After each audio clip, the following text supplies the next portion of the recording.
Oke, selamat pagi anak-anak semuanya.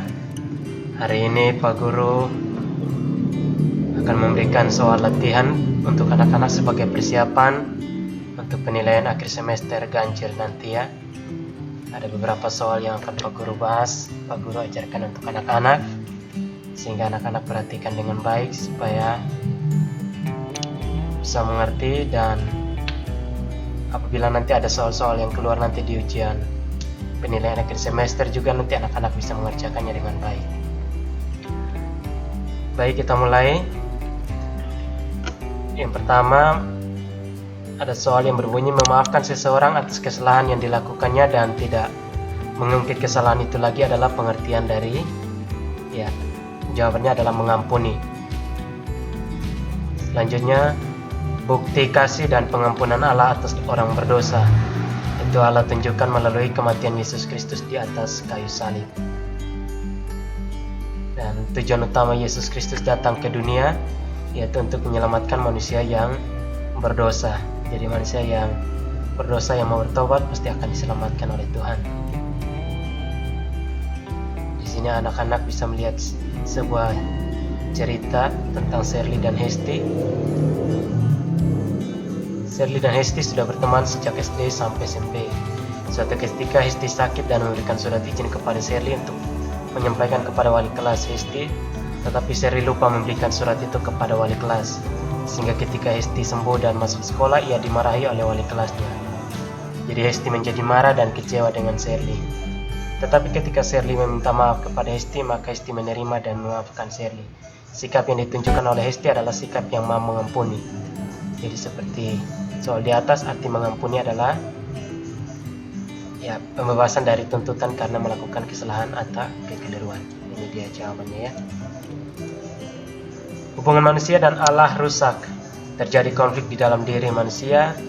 Ada kematian secara rohani dan hubungan manusia yang sesama menjadi rusak. Pernyataan tersebut adalah penyebab dari dosa. Salah satu contoh tokoh Alkitab yang menunjukkan sikap mengampuni adalah Yusuf ya. Walaupun ia sudah dibuang oleh saudara-saudaranya, tetapi dia tetap mengampuni saudara-saudaranya. Ada juga tokoh yang lain yang pernah kita pelajari yaitu Nelson Mandela. Ada juga Ahok, ada juga teladan yang sejati yaitu Tuhan Yesus Kristus.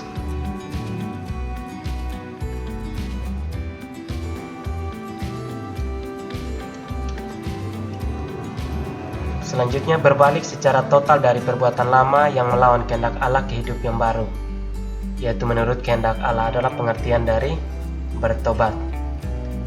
Ciri-ciri dari seorang pemaaf adalah yang memiliki kerendahan hati, tulus, lemah lembut, dan sabar. Perbuatan atau pemberontakan manusia terhadap Allah dan kehendaknya merupakan pengertian daripada dosa itu sendiri ya. Selanjutnya, manusia jatuh ke dalam dosa sebagai akibat dari keputusan yang lebih memilih kehendak hatinya, kehendak keinginan sendiri ya, tidak memihak kepada kehendak Allah. Salah satu cara manusia keluar dari perbuatan dosa adalah mau menjauhi dosa dan bertobat. Merasa sakit hati terhadap sesama yang melakukan kesalahan kepada kita adalah dampak negatif daripada berdosa ya. Jadi ketika kita ada yang melakukan kesalahan kepada kita, melakukan dosa kepada kita, mengecewakan kita, terkadang kita merasa sakit hati. Ciri-ciri orang yang sudah bertobat yaitu berbuat baik dan selalu mengutamakan Tuhan. Dalam Lukas 5 ayat 31-32, Yesus berkata kepada mereka, katanya, bukan orang sehat yang memberikan tabib, tetapi orang sakit. Aku datang bukan untuk memanggil orang benar, tetapi orang berdosa, supaya mereka bertobat. Sesuai dengan ayat di atas, tujuan utama Yesus datang ke dunia adalah seperti yang tadi sudah Guru jelaskan, yaitu menyelamatkan manusia yang berdosa yang mau bertobat. Ketika manusia ingin untuk diselamatkan oleh Allah, maka manusia harus menunjukkan sikap dan tingkah laku yang menunjukkan bahwa ia ingin untuk diselamatkan oleh Allah. Salah satu sikap yang mau menerima karya keselamatan Allah yang Allah anugerahkan adalah dengan cara bertobat. Ketika Tuhan Yesus disalibkan di atas kayu salib, Tuhan Yesus mengucapkan 7 kalimat yang terkenal dengan istilah 7 perkataan Tuhan Yesus di atas kayu salib. Di antara ke-7 perkataan itu, salah satunya menunjukkan bahwa Tuhan Yesus mengampuni orang yang bersalah kepadanya. Ucapan itu atau kalimat itu terdapat di dalam Lukas 23 ayat 34, yaitu, "Ya Bapa, ampunilah mereka sebab mereka tidak tahu apa yang mereka berbuat." Ya, ini juga contoh tokoh yang mengampuni orang lain atau memaafkan orang lain, yaitu Nelson Mandela. Dia adalah seorang tokoh pejuang Afrika Selatan yang memperjuangkan keadilan bagi kaum kulit hitam di Afrika Selatan yang ditindas dan diperlakukan secara tidak adil.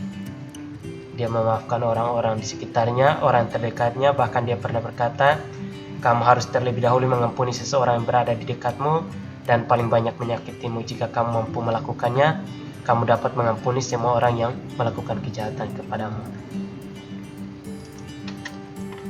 Suatu ketika Simon Petrus bertanya kepada Tuhan Yesus, sampai berapa kali ia harus mengampuni saudara-saudaranya apabila saudaranya berbuat dosa dan kesalahan kepadanya?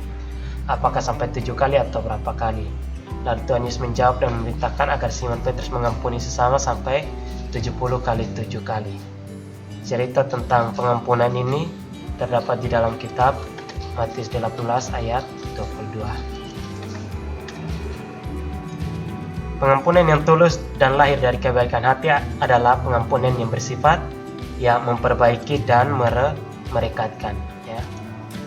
Memperbaiki dan merekatkan, bukan memperbaiki dan merusak, bukan juga merekatkan dan menjauhkan, bukan juga merusak dan menjauhkan, tetapi lebih tepatnya adalah memperbaiki dan merekatkan. Sikap orang Kristen setelah ia diampuni dan diselamatkan oleh Allah yang harus dilakukan menurut Efesus 4 ayat 32 adalah ramah terhadap sesama dan saling mengerti. Hubungan manusia dan Allah rusak, konflik dalam diri. Ya, ini yang tadi sudah perlu dijelaskan tadi di atas. Salah satu tindakan siswa dalam menyalahgunakan waktu adalah bermain saat guru menjelaskan. Jadi, ini dia salah menggunakan waktu, kesempatan yang diberikan. Harusnya ketika guru menjelaskan dia memperhatikan dengan baik, tetapi dia justru bermain. Pembebasan dari dosa dan merupakan anugerah bagi setiap orang yang percaya kepada Kristus adalah definisi dari penyelamatan itu sendiri. Allah menganugerahkan nafas hidup, kesehatan, umur panjang, dan berkat. Semua itu merupakan salah satu bukti dari keselamatan Allah. Ya, ada juga tokoh Alkitab yang diselamatkan oleh Tuhan dari musibah air bah adalah Nuh dan saudaranya, ya. Nuh dan keluarganya, maaf.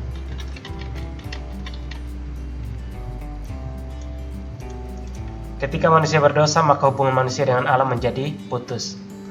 Tetapi karena kasih Allah yang besar, maka Allah mengutus anaknya yang tunggal supaya setiap orang percaya kepadanya tidak binasa. Bunyi ayat itu terdapat di dalam kitab Yohanes 3 ayat 16.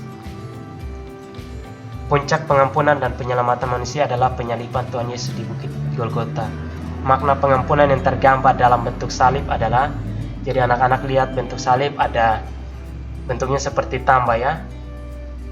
Ada yang kayunya menuju ke atas, ada juga kayunya menuju ke samping.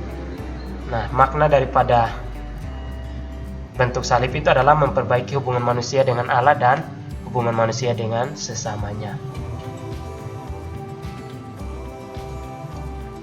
Selanjutnya,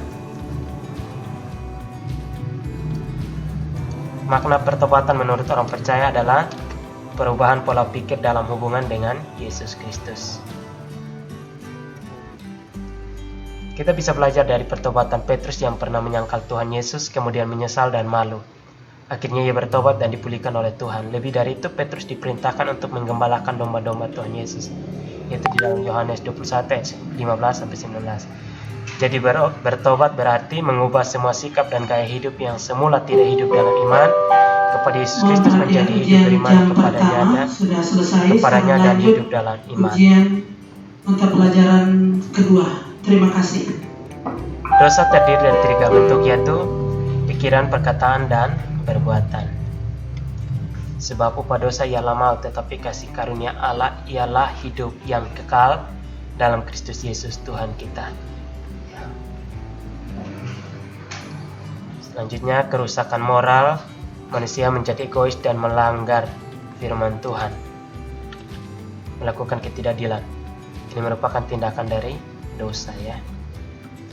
Istilah pertobatan yang digunakan dalam perjanjian baru, Pak Guru pernah jelaskan, yaitu metanoia, yang artinya berbalik secara 180 derajat.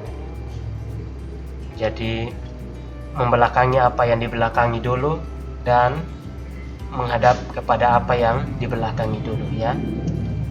Baptisan dalam bahasa Yunani disebut dengan istilah baptiso, yang artinya dibersihkan atau dimandikan. Amanat agung yang diperintahkan oleh Tuhan Yesus tentang baptisan terdapat di dalam Injil Matius pasal 28 ayat 19. Ya, rumusan yang digunakan dalam baptisan kudus juga Pak Guru sudah jelaskan juga, yaitu dalam nama Bapa, Anak, dan Roh Kudus. Selanjutnya ada baptisan diberikan kepada bayi atau anak kecil yang lahir dalam keluarga Kristen, biasa disebut juga dengan baptisan anak. Perilaku manusia yang sering melakukan penebangan liar akan menimbulkan apa? Akan menimbulkan kerusakan alam, yaitu bisa terjadi banjir, longsor, erosi, dan lain-lainnya. Ada juga faktor utama kerusakan alam, itu karena ulah manusia yang semakin menjadi-jadi. Jadi manusia semakin memperlakukan alam ini sesuai dengan kehendaknya, sesuai dengan keinginannya, mengeksploitasi alam secara berlebihan. Tugas dan tanggung jawab yang diberikan Allah kepada manusia di dalam Taman Eden menurut Kejadian 2 ayat 15. Ingat, menurut Kejadian 2 ayat 15. Jawabannya adalah mengusahakan dan memeliharanya. 3 aspek pemeliharaan Allah terhadap manusia dan alam, yaitu pelestarian, penyediaan, dan pemerintahan. Arti daripada nilai-nilai Kristiani yaitu suatu tatanan yang dijadikan panduan oleh setiap orang Kristen untuk menimbang dan memilih alternatif keputusan hidupnya berdasarkan ajaran Yesus Kristus. Ya.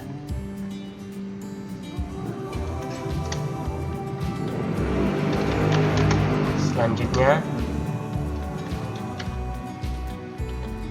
kasih tertinggi. Jadi ada 4 kasih yang sudah pernah kita pelajari, yaitu kasih agape, storge, filio, dan eros. Dan di antara keempat kasih ini, kasih yang tertinggi yaitu kasih agape. Kesetiaan dalam bahasa Ibrani yaitu mishipat, artinya cara yang benar untuk membawakan diri dan cara yang benar dalam memperlakukan orang lain.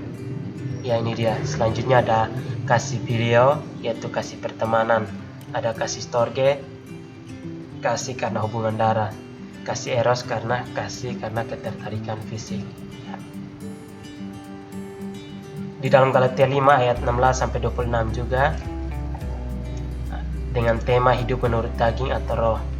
Di sini kita dapat melihat hal-hal yang harus kita buang dan kita hindari, tetapi ada juga hal-hal yang harus kita miliki, yaitu buah roh.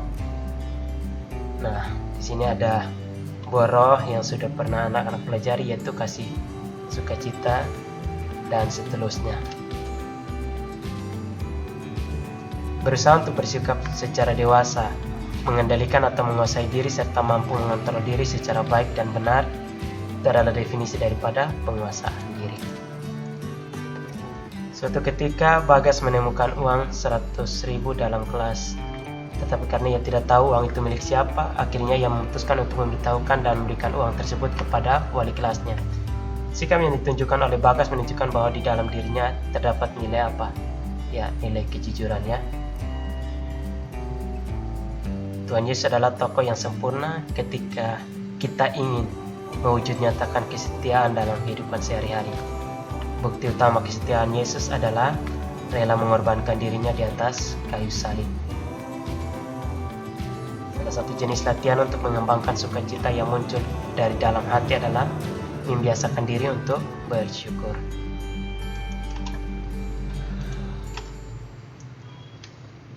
Tuhan Yesus menginginkan umatnya hidup damai dengan semua orang. Karena itu salah satu cara yang bisa dilakukan untuk mewujud nyatakannya adalah dengan apa? Menjauhi perselisihan dan pertengkaran yang dapat memicu perkelahian atau permusuhan. Setiap hal yang membawa kebaikan tertinggi bagi manusia adalah damai sejahtera. Oleh karena itu, damai sejahtera memiliki makna ketenangan hati yang bersyukur pada kesadaran bahwa seluruh kehidupan kita berada di tangan Allah. Ya, ini tadi sudah ya. Sakramen dalam bahasa Latin disebut dengan istilah sacramentum yang artinya disucikan.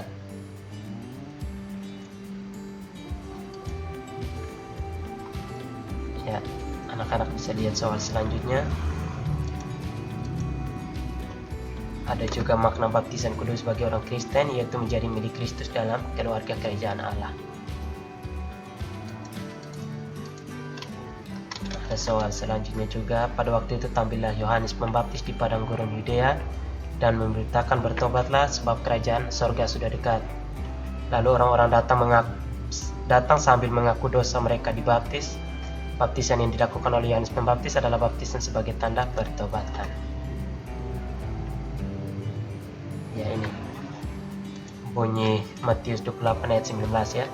Kan itu, pergilah jadikanlah semua bangsa muridku dan baptislah mereka dalam nama Bapa, Anak, dan Roh Kudus.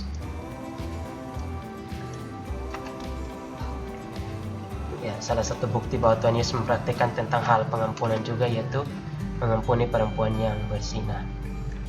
Ya, ini dia bunyi Efesus 4 ayat 32. Tetapi hendaklah kamu ramah seorang terhadap yang lain, penuh kasih mesra dan saling mengampuni, sebagaimana Allah di dalam Kristus telah mengampuni kamu. Ya, itu dia beberapa soal yang bisa Pak Guru bahas untuk anak-anak. Sekali lagi, perhatikan dengan baik-baik, lihat catatannya, lihat kembali materi yang sudah Pak Guru bagikan juga, disesuaikan dengan soal-soal yang ada untuk persiapan ujian nanti ya. Oke, demikian pembahasan soal kita hari ini. Tuhan Yesus memberkati.